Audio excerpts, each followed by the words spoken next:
Every American knows these words. Maybe you've heard them on a television show, or whispered them along with a character in a movie. You have the right to remain silent. Anything you say can and will be used against you in a court of law. But most of us don't know the story behind those words. We don't know about a small windowless room in Phoenix, Arizona. We don't know about a man named Ernesto Miranda sitting alone with two detectives on a March afternoon in 1963. We don't know that everything changed because of what happened in that room.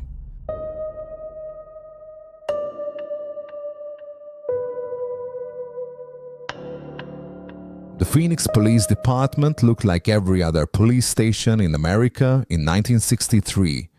Gray walls, harsh fluorescent lights, the smell of coffee and cigarettes. Detective Carol Cooley had been working cases for years. He knew how interrogations worked. You brought a suspect into a room. You asked questions. If they confessed, you wrote it down. Simple. On March 13th, 1963, they brought in Ernesto Miranda. Miranda was 22 years old. He had an 8th grade education and worked loading trucks. He'd been arrested for kidnapping and rape, a serious case, the kind that demanded answers.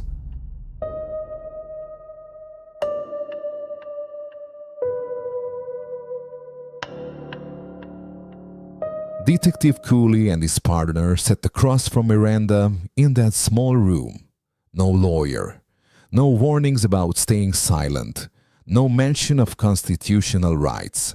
This was normal. This was how interrogations happened everywhere in America. They questioned Miranda for 2 hours. At first he denied everything. Then slowly his story began to change. The detectives pressed. Miranda shifted in his chair. The room grew smaller. Finally, Miranda signed a confession.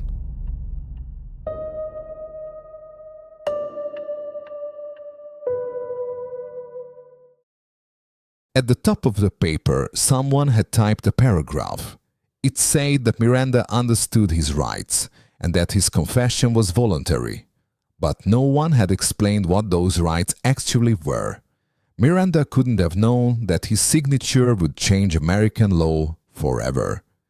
In 1963, what happened in that interrogation room was perfectly legal. Police officers have been questioning suspects without warnings for over a century. The thinking was simple. If someone was innocent, they would say so. If they were guilty, they might confess. The Fifth Amendment protected against self-incrimination, but courts had interpreted this narrowly. It meant you couldn't be forced to testify against yourself at trial. But before trial, in a police station, that was different territory. Miranda's confession led to his conviction. The evidence seemed clear. He had admitted his guilt in his own handwriting, but Miranda's lawyer saw something else. He saw a man who didn't understand he could refuse to answer questions. A man who didn't know he could ask for a lawyer.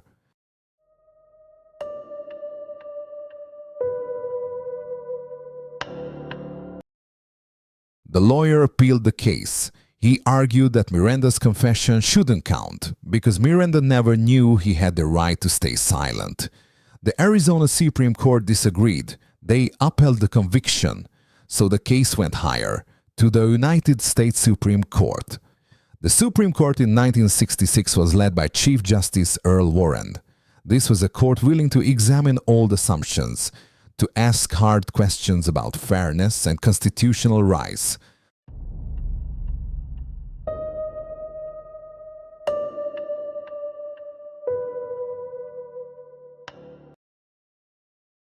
Four cases arrived before the court that year, all dealing with the same issue. Miranda vs. Arizona was one of them. The question wasn't whether Miranda was guilty. The question was whether his confession was obtained fairly. For months the justices debated. They read transcripts from interrogation rooms across the country. They studied the Fifth Amendment's protection against self-incrimination.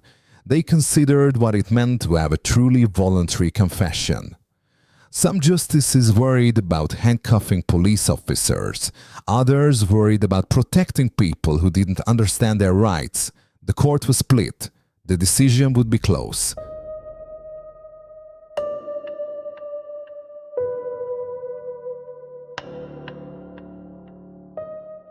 On June 13, 1966, Chief Justice Warren delivered the opinion.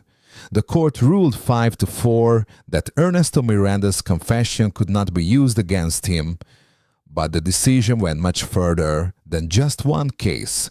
Warren wrote that before any interrogation, police must inform suspects of their rights. They must be told they can remain silent. They must be told that anything they say can be used against them. They must be told they have the right to an attorney.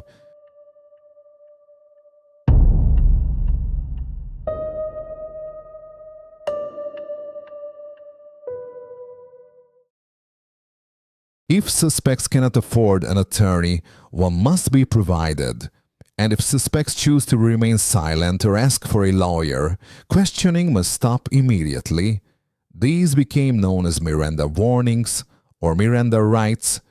The decision was controversial. Police departments worried they wouldn't be able to solve crimes.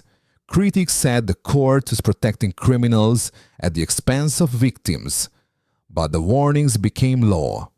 Every police department in America had to change how they conducted interrogations.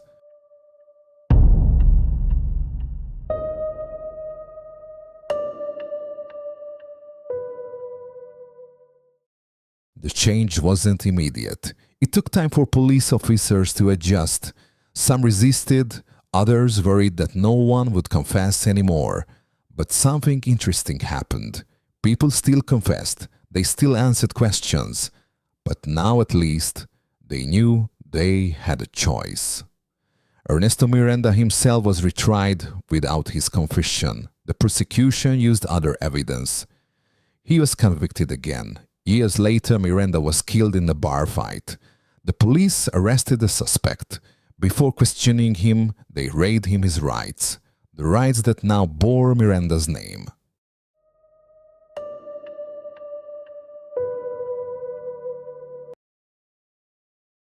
Today, those words are part of American culture. Children hear them on television shows. Adults recognize them from movies.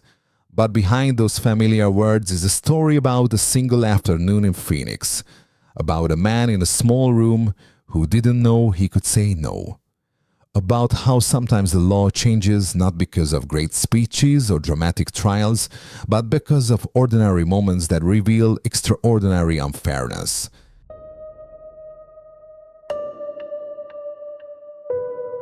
Miranda warnings didn't solve every problem with police interrogations. They didn't end wrongful convictions, but they established a simple principle. Before the government questions you, you have the right to know your options. Every American knows these words. Now you know why they exist. Sometimes history changes not with a roar of thunder, but with the quiet scratch of a pen on paper.